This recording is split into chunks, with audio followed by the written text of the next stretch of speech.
words have power because we are kings and our words matter.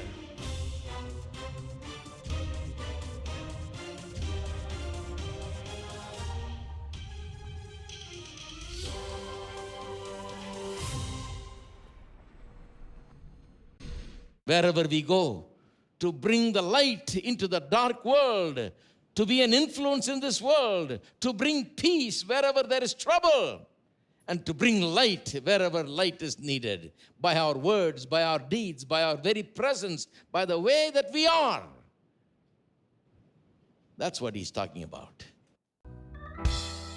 You are my hiding place. You always fill my heart with song of deliverance.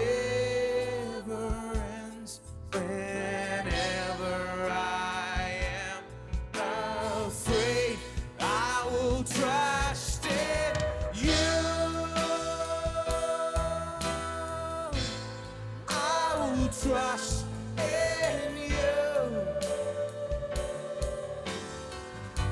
Let the weak say I am strong in the strength of the Lord. I will trust in you. I will trust in you. Say it. Let the weak say I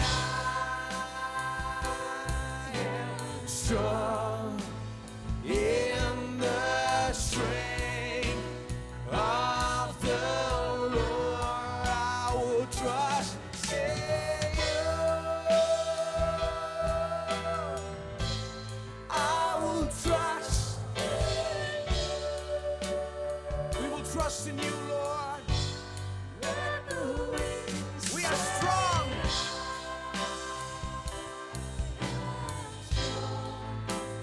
In the strength of the Lord, I will trust in you.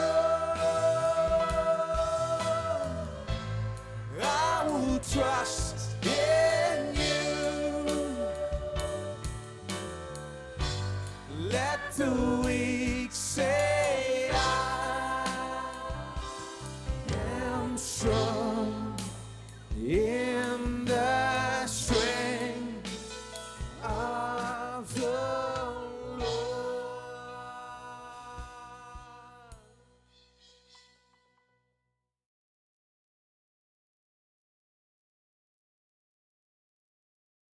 The world hides many things about man. There is a superficial charm and manner and culture that conceals what man really is. Have you ever noticed that? Superficial charm and culture and manner that conceals what man really is. You want to know what man really is? Listen to two people talking. Two people meet and talk. They're meeting, and one guy says to the other, "Oh, what a pleasure it is to meet you. I've not seen you in a long time. How are you doing? How's your wife, children, so on? And you must come by, and we need to get together, and I really miss you," and all of that. He shakes his hands, smiles nicely, talks these wonderful words, and then he leaves and goes 10 feet away and listen to what he talks about that man. Listen to what he talks about that man. You know why that is? Why we call people decent is because we have been so taught to behave decently. We don't want to pick a fight with anybody. We want to shake hands with everybody. We want to be nice. We want to smile. We say, "Hi, how are you doing?" "Oh, bye," We just want to get through that session, We want to get over that thing and go on. because we really don't like the guy. We don't want to have anything to do with him. We actually hate him. But we have been told how to politely behave. We've been told and taught. There are some classes conducted for this, These are life skills, they call it. Life skill is that you don't reveal what you are on the inside, but you put on something on the outside. You may be sad on the inside, but you don't look sad. You look happy. You smile. You may be angry on the inside, but you don't look angry. You put on a show that you are a calm person. You may hate a person on the inside, but act like you really love a person. This is life skill, it's called. There are people that go to universities and colleges and learn this and teach it to people, that you got to, it's a makeover outside. Have you heard of the image makers? They take a person and project a certain image about that person. That image that they project about that person has nothing to do with the person. You'll be surprised. It has nothing to do. You can take a person that's so dumb that doesn't know anything and project him as a brilliant man. The most brilliant man in the whole world. Extraordinary mind, and so on. And you can take the most brilliant man in the world and project him as a dummy. And there are people that are trained to do that have companies to do that. Their business is to project a certain image of a person. What kind of image you want? How do you want to project a person? Now, the world has become more and more experts in that.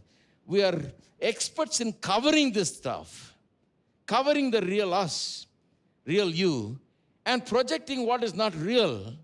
But the Bible is uncovering the real. That's the problem with the Bible. It's like going to the doctor and he scans you, You can say, I feel fine, everything is fine, but he says, lay down here, we'll scan you. And the scan shows everything that you can't see from head to toe. Then they see there is something big like this there inside. You didn't even know,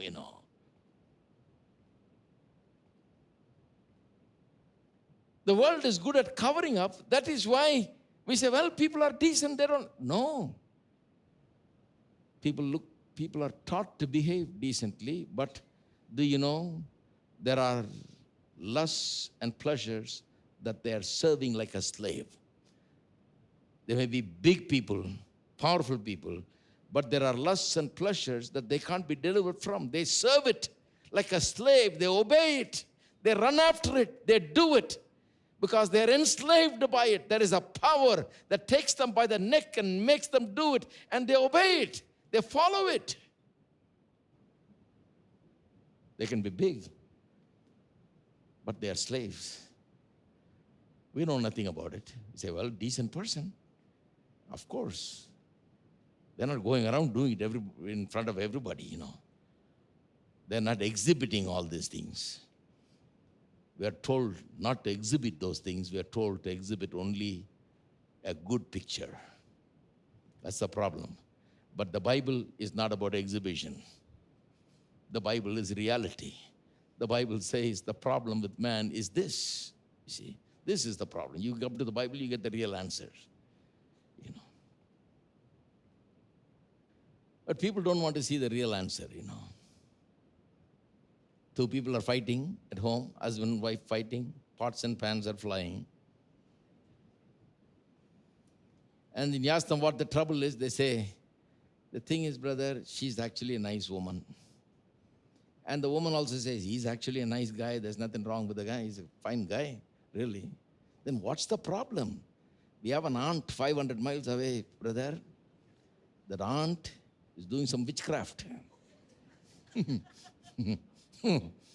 That aunt is doing some witchcraft. From there, she makes us throw all these pots and pans at each other. She makes us fight all the time. Because of her, we are suffering so much, brother. And there are brothers and sisters available who will come and fast and pray for you so that they can get rid of that till 3 o'clock in the afternoon, then fry some fish and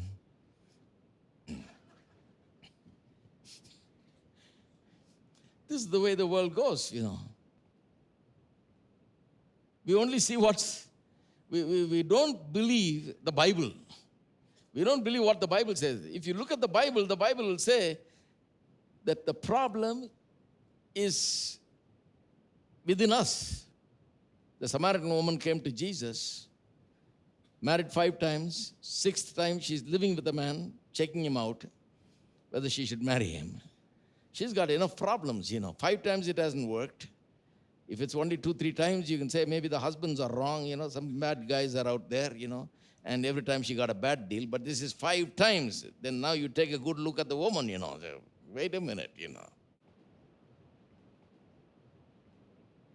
And 6th time, she's now trying out, but she's coming to Jesus and talking all theological problems. You say you must worship in Jerusalem, but we worship here. Which way is right? In this mountain or that mountain? Very important question, But Jesus got right down to the point. You read that story, very interesting. Jesus, he gets right down to business immediately. No pulling punches, no beating around the bush. He says, woman, give me something to drink. Why? Because he wants to logically take her to a place where he can talk about this insatiable thirst that's been killing her, destroying her life, making her go from one marriage to another marriage, to another marriage, to another marriage, to another marriage, ever failing in everything that she puts her hand to do. Why? Because there is this dissatisfaction deep in her. That's a problem. There is a difficulty within her. There is some difficulty within her, and she's not able to face it. She doesn't need theological discussion. She needs somebody that can fix the problem. So all these makeover people, image makeover people, they'll tell you to cover it. They can teach very well to cover it. But you give them a person and tell them to change him, they cannot change him. They can cover what he is and show something else outside. But they cannot change that person's slavery to sin and pleasures and all kinds of things. They cannot change that person's envy and all of that. They cannot change that person's character. Cannot. All right. So a person in darkness is like this. More about darkness. When he's in darkness, the Bible says, in verse 11 it says, that person doesn't know where he's going because he is blind. He doesn't know where he's going. Let's look at how he doesn't know where he's going. It means that this fellow is controlled by the darkness. If you're in darkness, you really don't know where you're going. That darkness is controlling you. Now you're afraid. Now you don't know. Now you're taking every step hesitantly. You're unsure. Your whole life is uncertain. Everything is unreliable.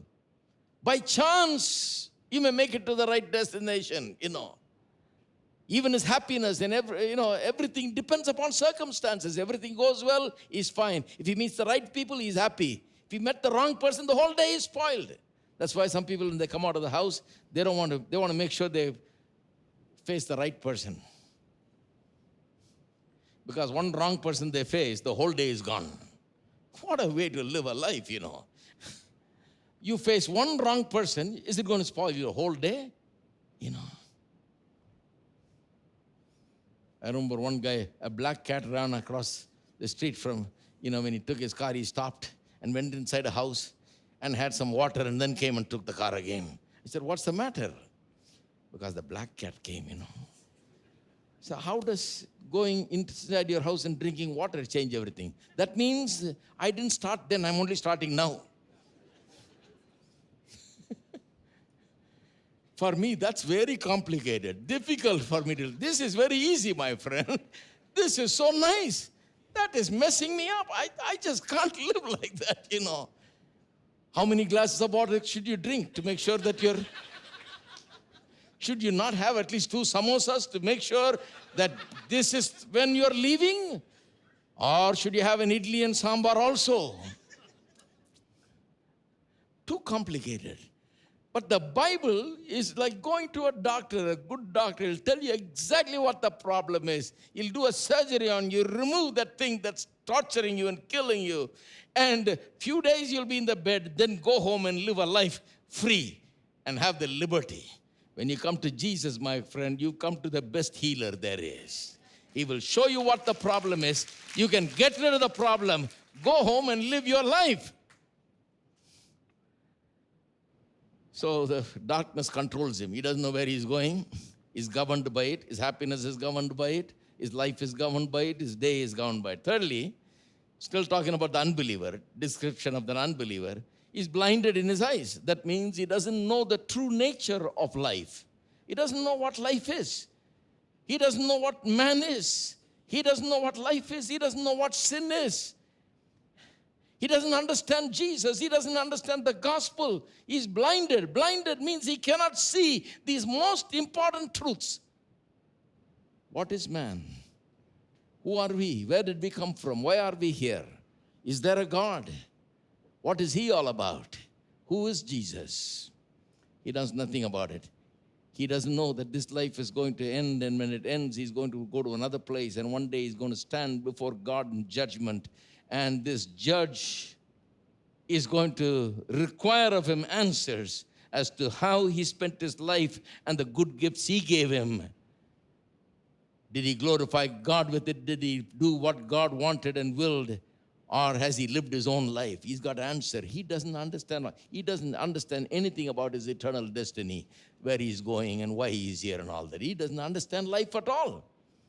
He doesn't see the whole point of living. He just goes through life every day without even understanding why he's here, where he is from, and where he is going. What is the meaning of this life? He doesn't understand. He's blind. That's the person who's blind, my friend. Then fourthly, the unbeliever is a stumbling block. It says that here in verse 1 John chapter 2,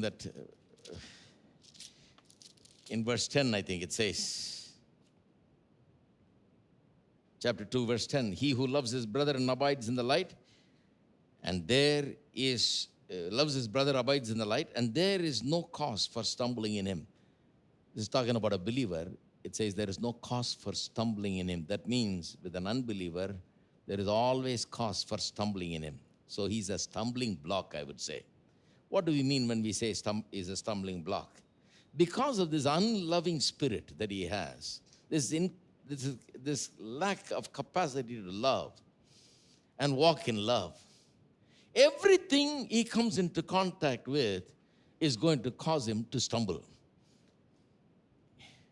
Because he's an unloving person. He causes others also to stumble, Because of his unloving nature, he's always finding problems, always finding troubles. Have you ever seen people? Wherever they go, there is trouble. Whatever they do, there is trouble. Wherever they go, whatever they do, there is trouble and problem. I remember a long time ago, I knew one fellow. He went there somewhere and got good beating somewhere. And he came home. And I thought everybody will be very sorrowful about how this guy had been treated. And they'll go and see why this happened and so on. But everybody said, you know what everybody said? Everybody that worked with him said, we wanted to do that to him. Somebody else had done it. We are happy.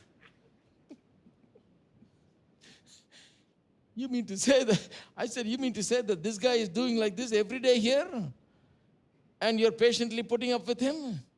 The others, they are in the light, you see, so they're putting up with this guy.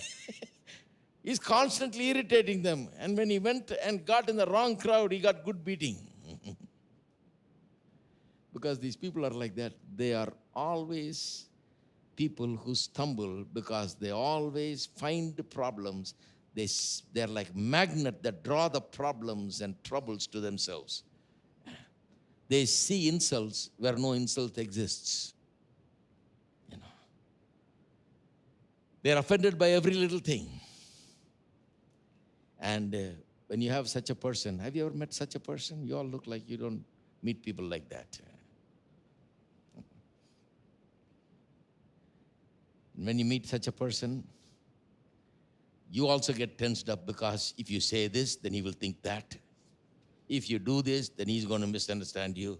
So you got to be when he comes home, you got to prepare your whole home, what to say. You got to tell your wife, don't talk about that. Tell your children, don't even mention that. Don't bring that up because this guy is coming, He'll upset the whole equation. The peace of the home will go, That's what it's talking about.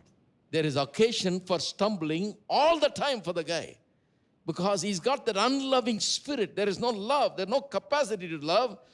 He's walking with hate. He's walking with all these hang-ups and excess baggage all over him, hanging over him. And wherever he goes, he invites troubles. He's finding some faults, and he's always finding insults where there is no insult existing.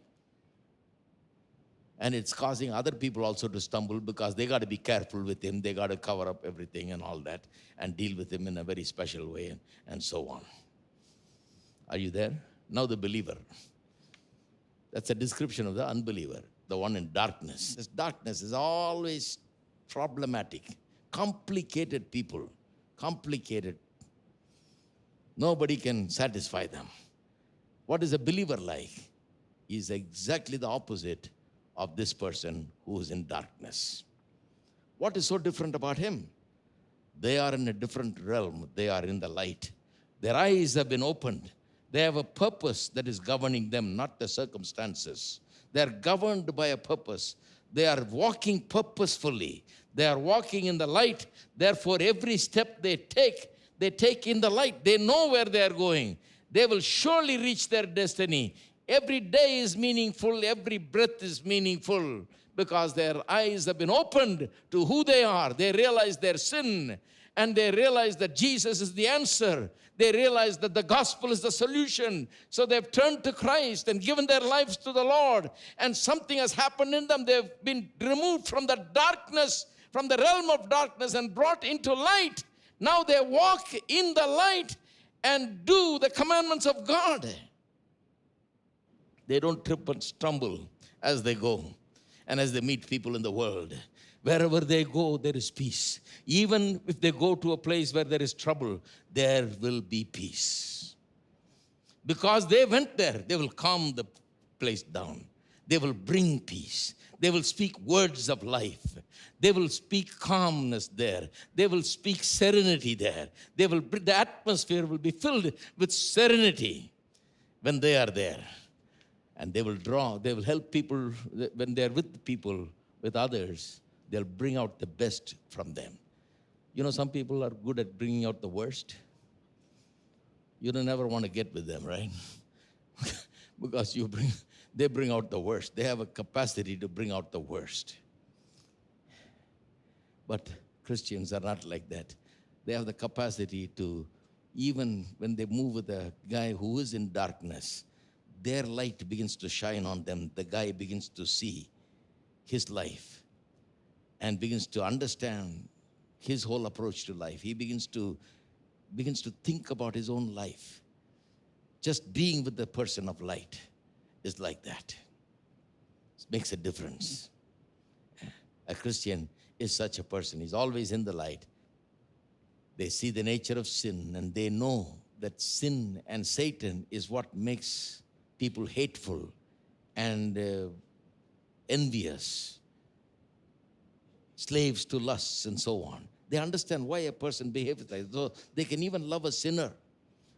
They don't like what he does, but they can understand why the guy is doing. They can even feel sorry for him. They can pray for him. They can even go and help him.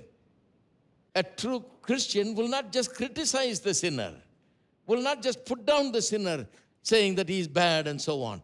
What he will do is he will feel sorry and he will feel a compassion because he knows that he's a victim of sin and Satan, that he's suffering from these things because the devil has got him.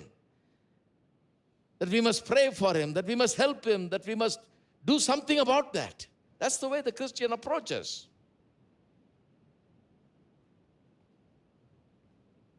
He knows that he's been like that, but now he's changed because of Jesus Christ. If it was not for Jesus, he'll be just like him. And so he reaches out to him. That's what a Christian is all about. And as such a person, God has put you and I in this world. in this dark world. In the midst of darkness, God said, you are the light of this world. You stay here, he said. Right? When he prayed, he said, I'm praying not that you will take them from this world. Have you read that in John 17? Some people haven't read that. They're praying to go. He said, I'm praying not that you will take them away from this world, but keep them here. I believe in that prayer. So I've decided to stay as long as possible. Keep them here. To do what? To shine the light of Jesus Christ wherever we go. To bring the light into the dark world. To be an influence in this world. To bring peace wherever there is trouble. And to bring light wherever light is needed. By our words, by our deeds, by our very presence, by the way that we are. That's what he's talking about. When you see such a person, that is proof that he is born again. Not just a member, he's born again. Not just baptized, he's born again. He's got new life. He has Jesus. He's got this new life working in him. And that is a Christian.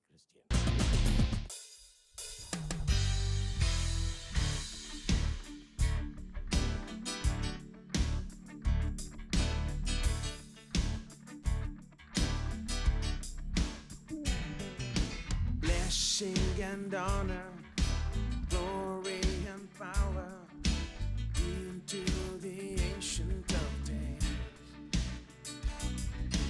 From every nation, all of creation, bow before the ancient of days. Every tongue in heaven and earth shall declare your glory. Every knee shall bow at your throne and worship you. Be exalted, O God, and your kingdom shall not pass away, O ancient of days.